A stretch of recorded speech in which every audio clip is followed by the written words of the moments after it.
오늘 함께 보실 말씀은 역대하 32장 7절과 8절 그리고 20절부터 23절까지 제가 봉독해 드리겠습니다. 구약성경 역대하 32장 7절과 8절 그리고 20절부터 23절입니다. 너희는 마음을 강하게 하며 담대히 하고 아수르 왕과 그를 따르는 온 무리로 말미암아 두려워하지 말며 놀라지 말라. 우리와 함께 하시는 이가 그와 함께 하는 자보다 크니 그와 함께 하는 자는 육신의 팔이요 우리와 함께 하시는 이는 우리의 하나님 여호와시라. 반드시 우리를 도우시고 우리를 대신하여 싸우시리라 하매 백성이 유다 왕 히스기야의 말로 말미암아 안심하니라. 20절입니다.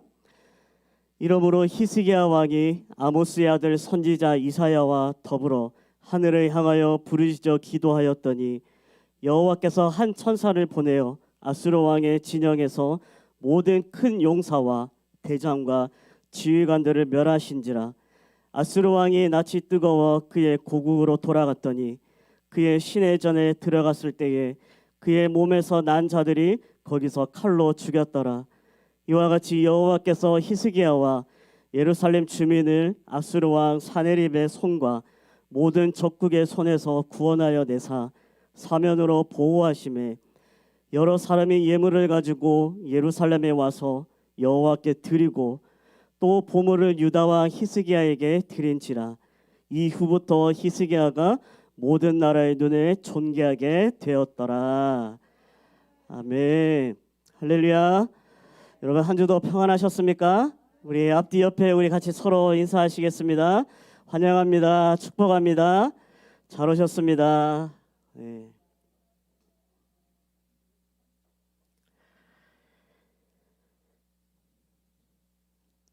요즘에 많은 사람들이 참 우리나라 살기가 너무 힘들다라는 말들을 많이 합니다. 뭐 경기 침체도 있고요. 또 뭐 금리 인상도 있고 또 여러 가지 물가 상승 이런 것들로 인해서 많은 사람들이 지금 많은 어려움을 겪고 있고 또 힘들게 또 살아가고 있습니다. 이것은 믿지 않은 사람들만 겪는 고통과 어려움이 아니라 동일하게 우리 믿는 사람들에게도 이런 어려움과 고통이 있습니다. 여러분 우리가 잘 아셔야 될 것은요. 신앙생활을 잘해도 우리는 위기를 만날 수 있습니다. 내가 잘못하지 않았는데도 어려움을 겪을 수도 있습니다. 이건 예수 믿는 사람도 예외가 아니다라는 사실을 여러분 아셔야 됩니다. 그래서 히스기야가 오늘 우리에게 중요한 진리를 가르쳐 줍니다. 하나님 잘 섬기고 하나님 뜻대로 살아도 어려움이 있고 곤고한 날이 올 수가 있다. 이걸 명심하라라는 것입니다. 그리고 또 하나는 그런 곤고한 날을 당했을 때 우리가 어떻게 대처하는 것이 이 어려움을 극복하고 이기는 길인가를 히스기야가 오늘 우리에게 보여주고 있습니다. 이런 면에서 우리 모두가 이 히스기야를 주목할 필요가 있습니다. 원래 우리 오늘 말씀은 1절부터 23절까지 다 봐야 합니다. 근데 너무 길어서요. 중요한 말씀만 오늘 보았는데요. 여러분들이 예배 후에 집에 돌아가셔서 1절부터 쭉 읽어보시면 아마 오늘 말씀의 내용이 잘 이해가 되시리라 봅니다. 오늘 이 히스기야는 두동강이 난 유대나라 남쪽 왕국의 13번째 왕입니다. 그리고 25살에 왕이 되었어요. 근데 참 놀라운 것은요. 이 히스기야의 아버지 아하스는 굉장히 악한 왕이었어요. 정말 악한 왕이었어요. 얼마나 악하고 악질이었는지 하나님 섬기도록 지어놓은 그 거룩한 성전에 하나님 섬기는 모든 기구들을 다 치워버리고 거기에 이방신을 섬기도록 우상과 제단을 만들어서 하나님의 성전을 더럽혀 놓은 아주 지독한 왕이 바로 이 아하스였어요. 그리고 이 사람이 통치를 하고 죽었을 때 얼마나 이 사람이 백성들로부터 미움을 받았는지 왕이라면 당연히 묻혀야 될 그 왕릉에 묻히지를 못하고 거기 들어가지도 못하고 엉뚱한 데에 묻힌 사람이 이 아하스라는 사람이에요. 근데 그런 악한 왕, 정말 영적으로 잘못된 왕 아래에 히스기야라는 아들이 태어나는데, 참 희한하게도 이 히스기야는 하나님을 잘 섬기는 사람이었어요. 그래서 우리 열왕기하 18장 5절에 보시면 이렇게 기록되어 있어요. 히스기야가 이스라엘 하나님 여호와를 의지하였는데 그의 전후 유다 여러 왕 중에 그러한 자가 없었으니라고 말씀합니다. 그러니까 앞뒤로 아무리 살펴봐도 히스기야처럼 성실한 믿음의 사람이 없었다라는 이야기인 거예요. 여러분, 어떻게 이런 이변이 일어날 수 있었을까? 아버지는 정말 지독한 그런 악인데, 그런 악한 왕인데도 불구하고 아들이 이렇게 믿음 좋은 성군이 되어서 나라를 다스릴 수 있었다는 거, 어떻게 이런 이변이 일어날 수 있었을까? 그게 바로 어머니의 영향이었어요. 어머니의 영향. 이 어머니가 누구냐? 이 어머니는 아비야라는 사람인데요, 이 사람이 누구냐면 경건한 제사장인 스가랴의 딸입니다. 그러니 이 선지자의 딸이니까 이 얼마나 어려서부터 믿음 생활을 잘했겠어요. 그리고 얼마나 좋은 교육을 많이 받았겠습니까? 그러니까 어려서부터 신앙으로 잘 자란 이 여성이 이제 왕비가 되어서 히스기야를 낳았습니다. 우리 모두가 공감하듯이 여러분들의 자녀 교육에 절대적인 영향을 끼치는 분이 어머니입니다. 그렇죠. 아무리 아빠가 화딱지를 심하고 막 열불을 내고 토를 한다고 할지라도 그러나 우리 자녀의 교육은 어머니의 손에 달려 있다라는 거예요. 그러므로 어머니의 믿음이 좋지 않으면 아이들의 믿음도 좋지 않습니다. 근데 어머니의 믿음이 철저하면 아이들 역시 철저하게 된다라는 거예요. 그래서 히스기야가 바로 엄마의 영향을 받았어요. 그래서 어떠냐? 이 히스기야가 왕이 되자마자 얼마나 좋은 일을 많이 했는지, 이 아버지가 더럽혀 놓은 성전을 이 히스기야가 깨끗하게 치우고 하나님만 섬기는 그 거룩한 성전으로 다시 정화시켜 놓았어요. 그리고 나라 곳곳에 우상 숭배하는 자들이 모여서 우상을 섬기도록 만든 그 신당들과 우상들을 다 치워버리고 나라 전부를 다 개혁을 시켜버린 거죠. 뿐만 아니라 수백 년 동안 백성들이 잊어버리고 지키지 않았던 이 유월절을 다시 지키기 시작했습니다. 하나님이 이스라엘 백성을 애굽에서 구원해 주신 그 놀라운 은혜를 기억하고 감사하고 찬양하는 이 절기인데, 이게 나라가 얼마나 부패했는지요. 수백 년 동안 그 절기를 지키지 않다가 히스기야가 이걸 다시 회복시켰다라는 거예요.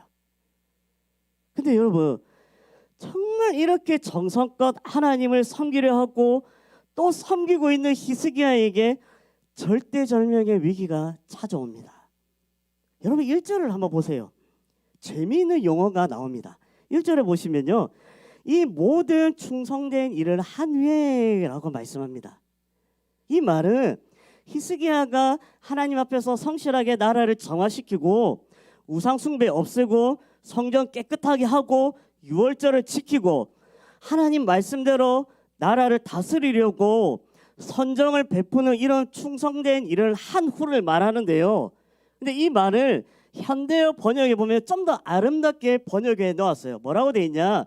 그토록 귀한 일들을 모두 수행하여 자신의 진실함을 하나님께 증명한 다음에라고 번역을 했는데요. 근데 1절에 보시고 여러분, 그 다음에 성경이 뭐라고 합니까? 아수르 왕 사데립이 유다를 침공한 것입니다. 위기가 지금 찾아온 것이죠. 자, 여러분 우리 인간적으로 생각을 해서 한번 질문해 보겠습니다. 여러분이시라면 내가 정말 하나님의 일을 위해서 모든 일들을 감당하고 우상 숭배 없애고 성전 깨끗하게 하고 우리 가정을 하나님의 가정으로 만들고 하나님 말씀 따라 살아가려고 노력하고 있는 우리의 삶 가운데 갑자기 하나님이 어려운 위기나 여러 가지 어려움을 주셨다, 그리고 그런 어려움이 찾아왔다 했을 때 여러분 인간적으로 생각하면 불평하지 않겠습니까? 10중 8구 불평이 나올 수밖에 없는 거예요. 아마 히스기야도 인간적으로 판단했다면 불평했을 것입니다. 근데 성경을 보면요, 히스기야가 불평한 흔적이 없습니다. 아무리 신앙생활을 잘해도 어려운 일이 찾아올 수 있다고 생각한 것 같아요. 그리고 담담하게 그 현실을 받아들이는 것을 보게 됩니다. 그리고 이런 어려움을 겪지만 이 어려움 속에서 믿음으로 바로 대처하며 하나님의 놀라운 축복을 또 안겨주실 것이라는 그런 나름대로의 희망을 갖고 있었던 것 같습니다. 그래서 히스기야가 위대할 수 있었던 것, 위대했던 것은 뭐냐? 평안할 때 하나님의 사람으로 살았던 그 자세를요, 어려운 위기를 만났을 때도 변함없이 하나님 앞에 성실했다라는 점인 거예요. 그래서 히스기야가 위대한 사람이다라는 거예요. 이게 히스기야가 우리에게 보여주는 중요한 교훈인 것입니다. 우리에게 흔히 이런 믿음이 있습니다.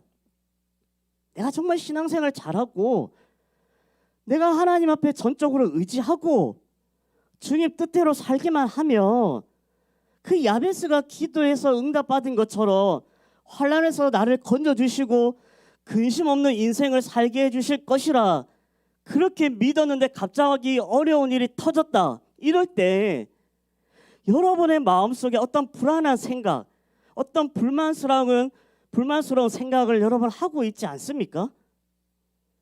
여러분 만약 그런 생각이 있다면 오늘 이 히스기야를 주목하시기를 바랍니다. 그리고 히스기야가 어려움을 당했을 때 그가 어떻게 대처했는가? 세 가지를 우리에게 교훈해 주고 있습니다. 여러분 이 세 가지를 마음에 잘 담으시기를 바랍니다. 근데 새로운 것은 하나도 없습니다. 성경을 읽으면요 항상 아는 이야기고 듣는 이야기입니다. 그러나 다시 한번 우리 자신에게 적용하면서 우리가 가장 평범한 이 진리를 내가 얼마나 순종하고 그 진리를 붙들고 실행하고 있는가를 우리 스스로가 살필 필요가 있다는 것입니다. 이걸 우리가 기억해 두고 말씀을 듣기를 바랍니다. 히스기야는 세 가지를 했습니다. 첫째로요, 히스기야는 자기가 해야 할 일에 대해 최선의 노력을 다했습니다.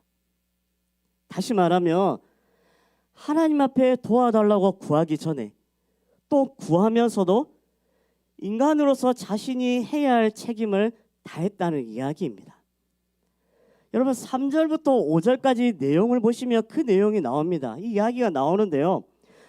왕으로서 적군이 쳐들어올 때 해야 할 일이 무엇인가를 이 히스기야가 깊이 생각을 한 거예요. 어떻게 하면 적군을 막을 수 있을까? 어떻게 하면 적군이 예루살렘을 포기하고 장기전을 하지 못하도록 할 수 있을까? 어떻게 하면 더 나아가서 적군을 물리칠 수 있을까? 이런 것들을 부하들과 의논해서 자기 손이 미치는 데까지 할 일을 다 했습니다. 무슨 일을 했냐? 여러분 예루살렘에 기온샘이라고 하는 수원지가 있습니다. 아시다시피 이 유대 나라는 물이 굉장히 귀한 나라입니다. 우리나라처럼 이렇게 땅만 파면 물이 나오는 그런 나라가 아니다라는 거죠. 근데 다행히 물이 솟는 큰 샘이 있어가지고 여기로부터 이제 수로를 만들어서 물을 끌어다가 기드론 골짜기 양편에 있는 과수원에 물을 대기도 합니다. 그리고 이스라엘 백성들의 식수로도 쓰기도 했어요. 근데 이제 군대가 쳐들어온다고 하니까 어떻게 할 거냐? 이 아수르 군대가 물을 구하기가 어렵도록 하자, 그렇게 만들자라고 의합해서 전부 다 수로를 전부 다 밑으로 묻어버려요. 그래서 아수르 군대가 물을 구하기 어렵게 만들어 버립니다. 그러고 나서 거기에 지하 터널을 파가지고요, 그 기온샘에서 나오는 생수를 그대로 이제 끌어와서 예루살렘 성 안으로 통하도록 다 만들어 놨어요.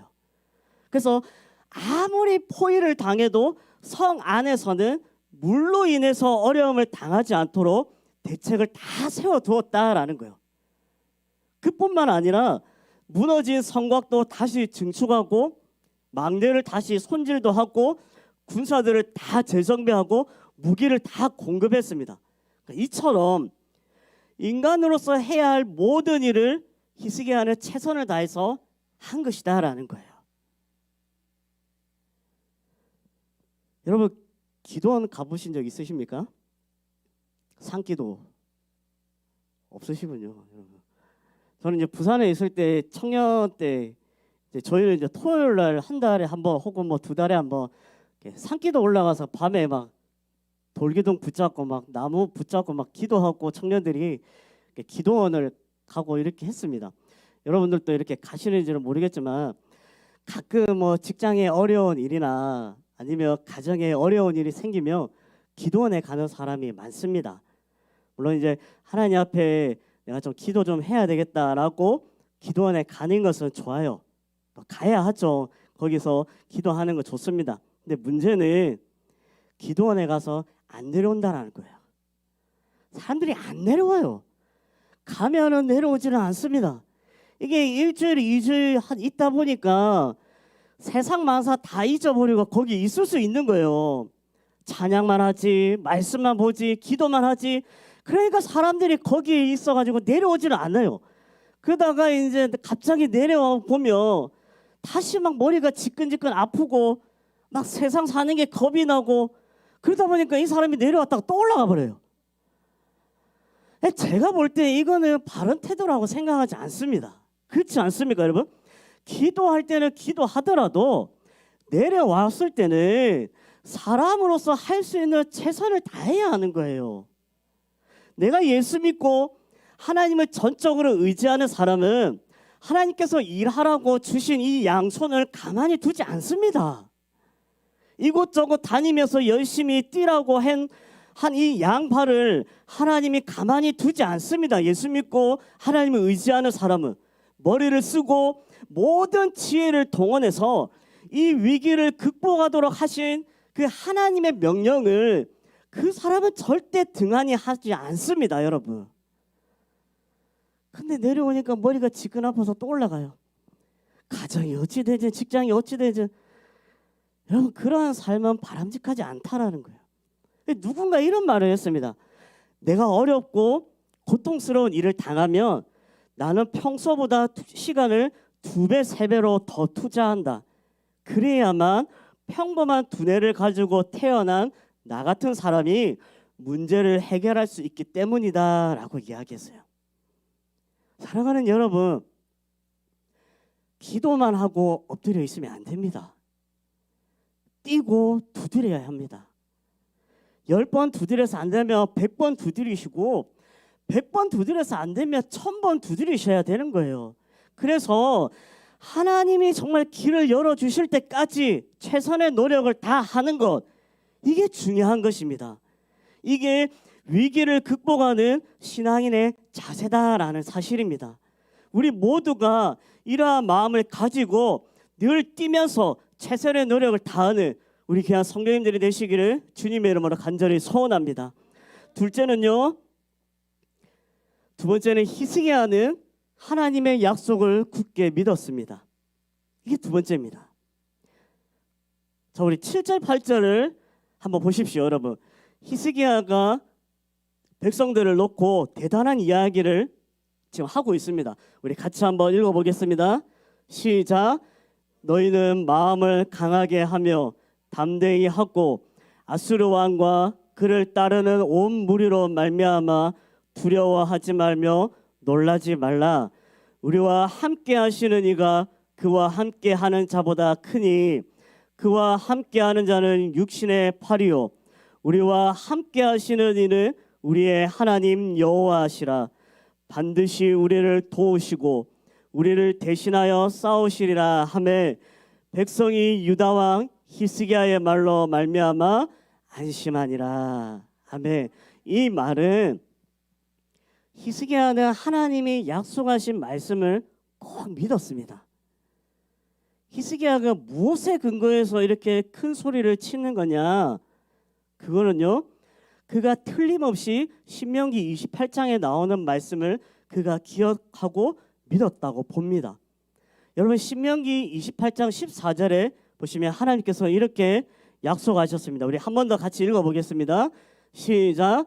내가 오늘 너희에게 명령하는 그 말씀을 떠나 좌로나 우로나 치우치지 아니하고 다른 신을 따라 섬기지 아니하며 이와 같으리라. 아멘. 그리고 7절에 보시면 이 약속이 좀 더 구체적으로 명시되어 있습니다.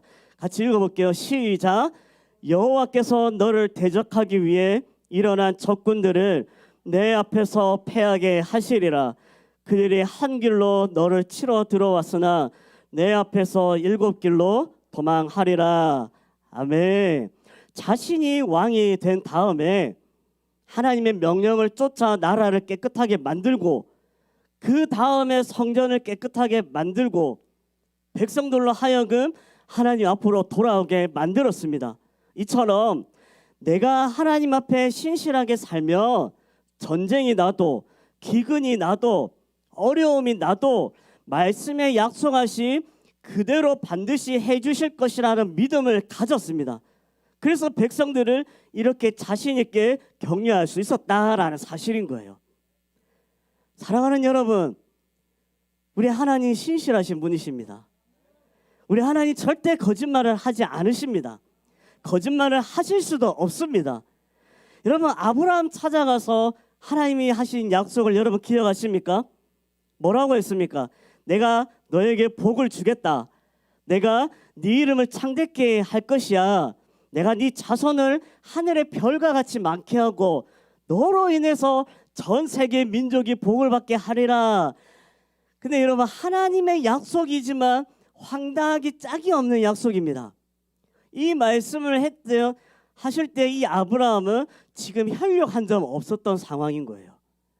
혈육 한 점 없는 사람을 놓고 하늘의 별처럼 네 자손이 많아지리라. 아브라함은 이 가나안 땅에 있는 아주 지극히 적은 소수의 부족의 한 족장에 지나지 않습니다. 근데 그 이름을 창대케 하시겠다고 합니다. 여러분, 아브라함은 지금 세계의 모든 사람들과 비교할 때 주목이라는 것을 받지 못하는 그냥 무명 인사입니다. 그럼에도 불구하고 그 자손을 통해서 세상에 복을 받게 만들겠다고 하십니다. 근데 여러분, 우리가 성경을 읽어보면 또 지금까지 온 역사를 보면요, 아브라함에게 약속하신 하나님의 말씀, 너무나 진실한 약속이었어요. 너무나 진실한 약속이었습니다. 아브라함이라는 이름만큼 창대한 이름이 있습니까, 여러분? 이스라엘 백성처럼 복을 많이 받은 민족이 있습니까? 이스라엘 백성으로부터 난 예수 그리스도로 인해서 세계가 어떤 영향을 받았고 얼마나 많은 사람이 하늘의 복을, 하늘의 구원을 얻었는가를 우리는 너무나 잘 알고 있잖아요. 그러므로 하나님은 절대 거짓말을 하지 않으십니다. 히스기야가 이걸 믿었다라는 거예요. 히스기야가 이걸 믿었습니다. 여러분, 아침이면 해가 어디서 뜨죠? 해를 안 보고 사시나요, 여러분? 밤낮이 바뀌었나요? 아침이면 해가 어디에 뜹니까? 동쪽으로, 이렇게 동쪽 하늘에서 뜹니다. 이걸 아무도 의심하지 않습니다. 밤이 되면 해가 어디로 집니까? 서쪽 하늘로 집니다. 이걸 아무도 의심하지 않습니다. 하나님께서 창세기부터 요한계시록까지 말씀해 놓은 말씀은 해가 뜨고 지는 것처럼 우리는 절대 의심하면 안 됩니다. 이 말씀대로 하나님은 반드시 행하십니다. 여러분, 믿으시기를 바랍니다. 근데 실제적인 문제가 있어요. 여러분, 우리에게 실제적인 문제가 있습니다. 저에게도 해당되고 여러분에게도 해당되는 문제입니다. 하나님이 거짓말 안 하시는 줄 우리는 믿습니다. 하나님의 약속은 틀림없다고 우리는 확신합니다. 그러나 막상 어려운 일을 눈앞에 두고 보면, 그리고 막상 내가 위기 앞에 서면요, 하나님을 철저하게 믿는다라는 것이 절대 쉽지 않다는 것, 우리가 체험하고 있습니다. 정말 가장 절실하게 하나님의 말씀을 믿음으로 붙들어야 될 그 상황인데, 오히려 하나님의 말씀을 그냥 허황된 것처럼 막 생각하고 밀쳐내는 일들이 우리에게 자주자주 일어난다는 것입니다. 정말 믿음을 가지고 대처해야 할 자리에 거꾸로 우리가 믿음을 차버리려고 하는 유혹을 받을 때가 많다라는 것입니다. 여러분, 이게 현실이거든요. 이게 현실이에요. 그만큼 어떤 어려운 위기 앞에 서면 우리 믿음이 흔들리고 맙니다. 그러면 도대체 왜 이런 일이 일어나느냐라는 거예요. 왜 내가 믿음이 흔들릴까? 말씀 앞에 굳게 서야 되는데 늘 말씀 앞에 굳게 서는 내가 어떠한 위기가 딱 다가왔을 때 왜 말씀 앞에 굳게 서지 못하고 내 믿음이 흔들릴까? 우리가 이 문제를 좀 냉정하게 생각할 필요가 있습니다. 여러분이 오늘 이 예배 시간에 설교를 들으면서 히스기야가 믿음을 통해서 이겼다고 하니 하나님 감사합니다. 내 모든 문제도 하나님이 해결해 주실 줄 믿습니다. 라고 마음이 들떠서 예배 마치고 나갔는데, 근데 막상 현실을 보니까 똑같지 않습니까? 너무 캄캄하죠. 그러면 어떻게 되냐? 다시 내 마음이 또 약해지고 또 불안해지고 또 흔들리기 일쑤입니다. 이거는 우리 모두가 다 경험하는 일이고 저 역시도 마찬가지입니다. 제가 짧은 인생을 살았지만 그러나 저 역시도 지나간 제 나날들을 돌아볼 때 저에게도 어려운 문제를 딱 만나면 제 믿음이 흔들린다라는 것을 자주자주 느낍니다. 그리고 그걸 느껴요. 말씀이 곧이곧대로 들리지 않을 때가 있어요. 이게 위기거든요. 그러면 진짜 믿음이 없어서 일어나는 현상이냐? 그게 아니라라는 걸 여러분이 아셔야 합니다. 그게 아니다라는 거예요. 여러분, C.S. 루이스라는 사람이 나름대로 멋진 이야기를 했는데요. 이 사람이 이렇게 말합니다. 믿음은 이성의 기초를 둡니다. 신앙의 기초를 세우는데 중요한 부분이 뭐냐? 바로 이성이에요. 그러나 우리가 위기를 만나지 않습니까? 그리고 어려움에 처하면요, 이 이성에 근거한 우리의 믿음을 흔드는 장애물이 생깁니다. 그게 뭐냐? 감정이에요. 감정. 그래서 이 감정은요, 상상력을 동원하는데 우리가 어려운 일을 만나게 되지 않습니까? 그러면 쓸데없는 불길한 생각들을 많이 하게 만들어 버립니다. 아직도 내 눈앞에 일어나지도 않은 일들을 미리 끄집어내 가지고 미리 공상을 하게 만들고 상상을 해가지고 불길한 생각들을 하게 만들어요. 그래가지고 밤잠을 설치고 눈이 뻘개서 일어나고 기도한다고 엎드렸는데 기도는 하는지 정작 기도는 안 하고 별의별 생각을 다 가지고 씨름하다가 일어나잖아요. 이게 우리의 공통됨이거든요. 그렇게 상상력을 동원해서 엉뚱한 생각을 하게 만들면 이 감정이 어디로 가느냐? 불안 쪽으로 가요. 불안 쪽으로 갑니다. 그래서 점점 마음이 불안해지고 점점 두려워져요. 이게 감정이다라는 거예요. 그렇게 되면요, 이 감정이 내 이성에 근거한 믿음을 어떻게 하냐? 흔들기 시작을 합니다. 감정 때문에 내 믿음이 흔들린다라는 것인 거예요. 아시겠습니까, 여러분? 그래서 C.S. 루이스가 딱 이렇게 정의를 딱 내립니다. 어려운 상황에서 하나님을 믿는다는 것이 무엇인가?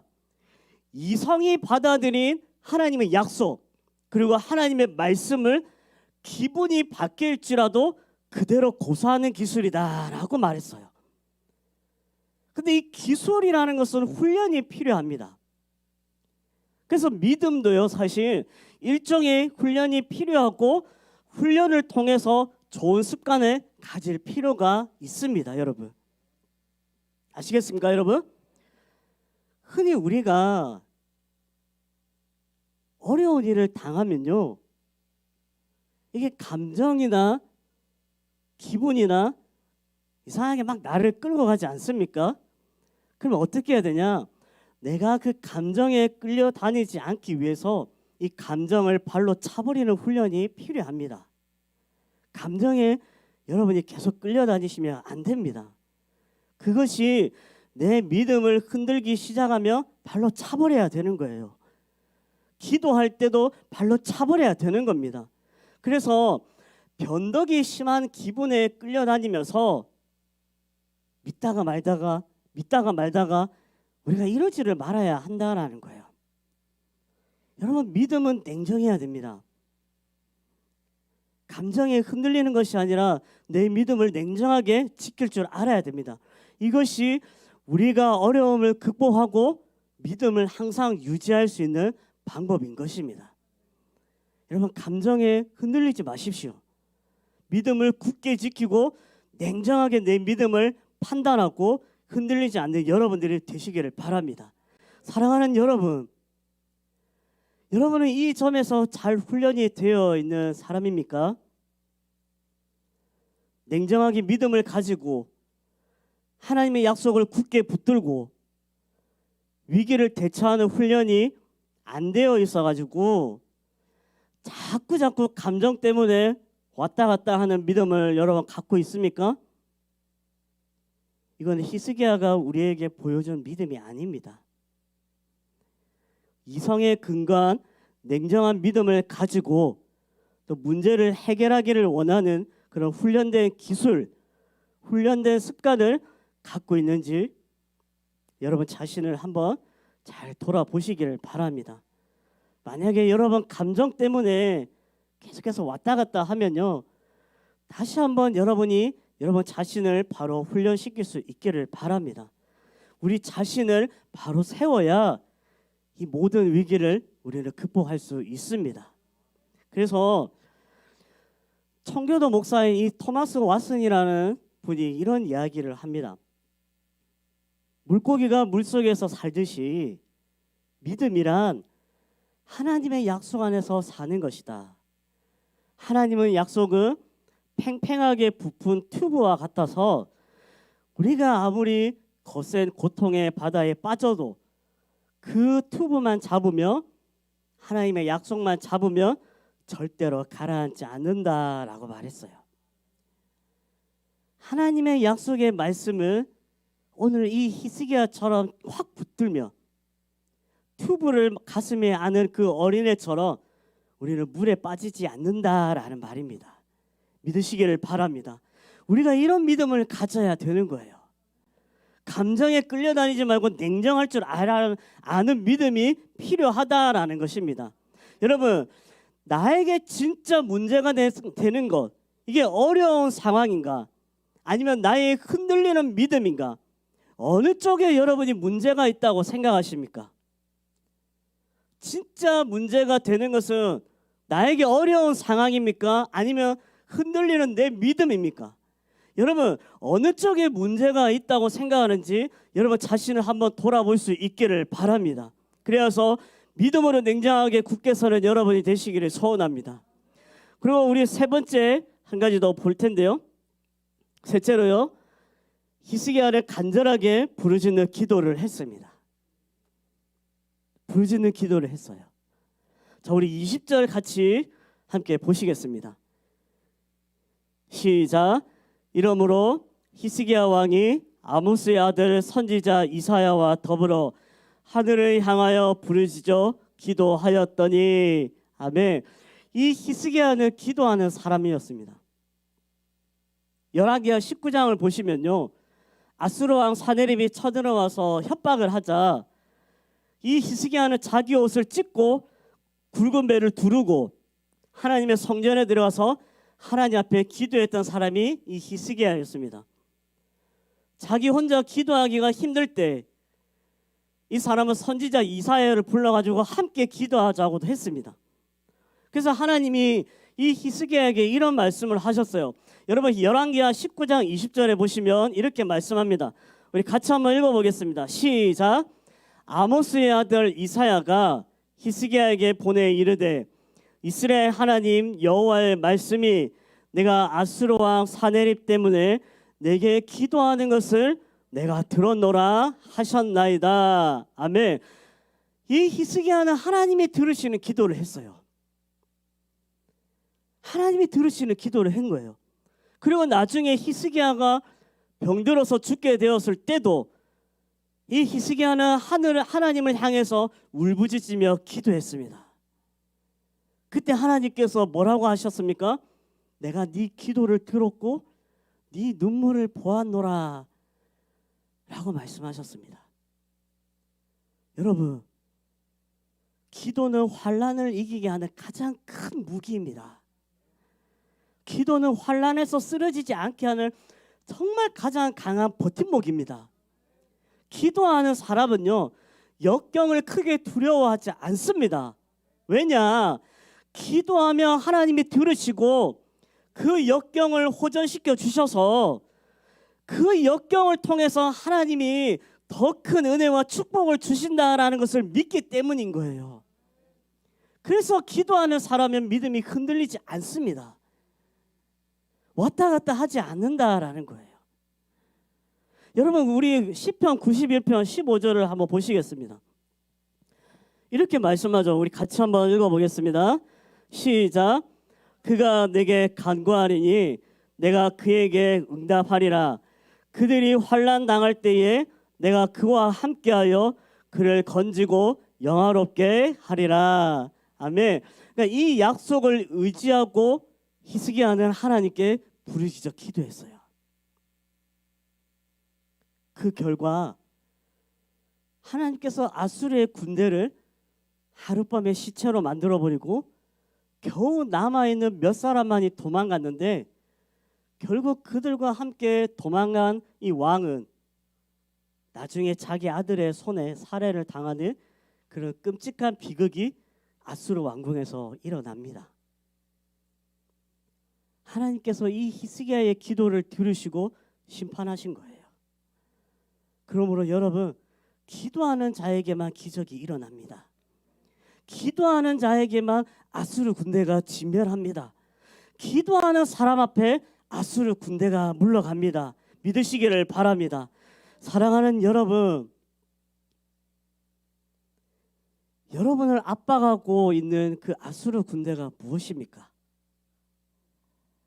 여러분을 포위하고 있는 아수르 군대가 무엇입니까? 내가 예수 잘 믿기 위해서 그동안 최선을 다했는데, 정말 교회에서 하나님 말씀대로 살려고 정말로 있는 힘을 다해서 충성했는데, 여러분이 생각지도 않는 어려운 일을 당해가지고 고통당할 때 여러분 히스기야를 마음에 떠올리고 이 히스기야를 배우고 히스기야를 닮는 것이 중요합니다. 할 수 있는 일 최선을 다하십시오. 그러나 더 중요한 것이 있습니다. 여러분이 날마다 하나님의 말씀을 읽으면서 여러분을 위해서 약속하신 말씀이라고 깨달아지는 것이 있으면 여러분 그걸 붙들고 그 약속을 100% 믿으십시오. 그 약속을 믿고 말하고 행동하고 생각하십시오. 그리고 히스기야처럼 하나님 앞에 기도하고 부르짖으면 때가 되어 하나님께서 우리 아수르 군대를 다 물리쳐 주시고 고난을 통해서 또 역경을 통해서 과거에 내가 상상하지 못했던 그 놀라운 은혜와 축복을 체험할 수 있도록 인도해 주실 줄 믿습니다. 그러므로 여러분에게 부탁드리고 싶은 것은 이겁니다. 우리 청년들에게도 부탁을 했는데요. 먼저 두 가지인데요. 하나는 여러분 필사를 하십시오. 말씀을 듣기만 하지 마시고 읽기만 하지 마십시오. 우리 모두 공감합니다. 말씀을 들었어요. 말씀을 읽습니다.